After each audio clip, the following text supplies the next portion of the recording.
Donald Trump speaking now live. Let's take a listen.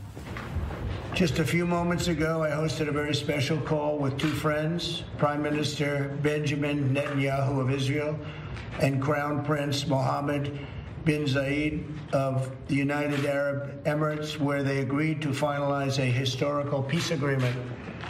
Everybody said this would be impossible. And as you know, Mohammed is one of the great leaders of the Middle East. After 49 years, Israel and the United Arab Emirates will fully normalize their diplomatic relations.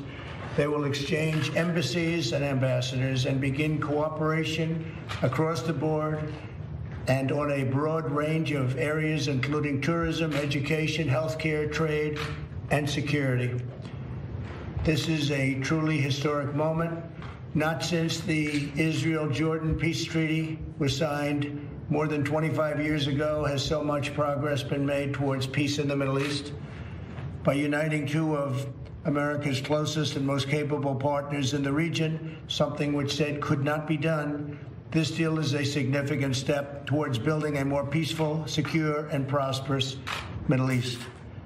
Now that the ice has been broken, I expect more Arab and Muslim countries will follow the United Arab Emirates lead, and I want to just thank them for being. It's not surprising, knowing Mohammed so well, it's not surprising they are in that lead position, and normalize relations with Israel.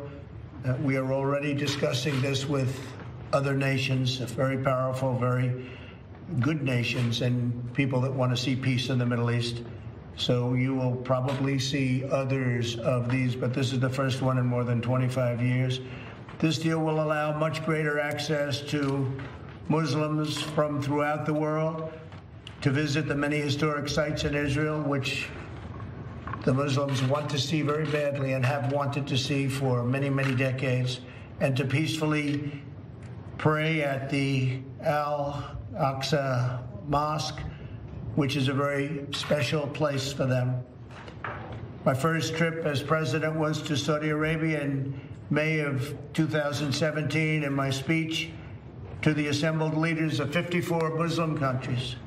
Every single one was by their leader, their number one leader. It was an amazing, really an incredible event, very important event. I made clear that the problems of the Middle East can only be solved when people of all faiths come together to fight Islamic extremism and pursue economic opportunity for people of all faiths. And when you look at what's happening, you're seeing a lot of progress is being made that nobody thought could possibly be made.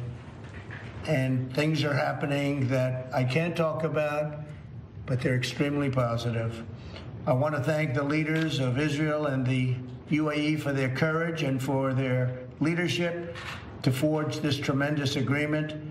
It will be known as the Abraham Accord, and I'd like to ask our ambassador, David Friedman, to please explain why we're doing and calling it the Abraham Accord. David? Thank you, Mr. President, and congratulations to you on brokering this historic peace agreement.